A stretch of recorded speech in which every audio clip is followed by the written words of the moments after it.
Vamos a reemplazarle la pantalla a este Cadillac. Aquí tenemos la nueva. Y como pueden ver, aquí las esquinas están quebradas. Y por eso ya no sirve. Vamos a quitarle este trim de aquí y el de acá. Vamos a quitar este pedazo. Y también este de aquí arriba. Y ahora vamos a quitarle este pedazo. Como pueden ver, ya se la quitamos. Y ahora vamos a también quitar este trim.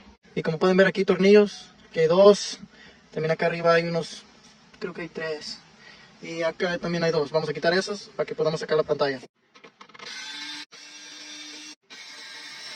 Y creo que este es el último. Ahora sí podemos sacar la pantalla. Vamos a tener que desconectar los conectores de atrás. Ahora vamos a desconectarlos. Ahora sí ya la sacamos.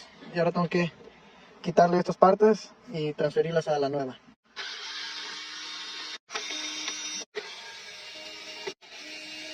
Es tiempo de abrir la nueva pantalla. Miren nomás qué bonita. Pero esta pantalla creo que le sale como en $800. Nah, yo mejor así me quedo con la pantalla que está quebrada. Y ahora como pueden ver ya le puse las partes de la otra pantalla. Y ahora es tiempo de instalarla. Y aquí está la comparación. Como pueden ver la diferencia. Ahora sí ya está puesto en su lugar. Vamos a instalar los tornillos.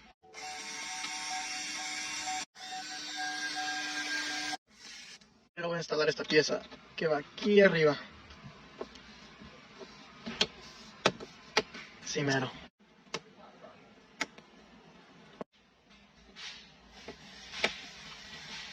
Y este es el producto final. Ya terminamos. Miren nomás, como nuevo. Ahora sí.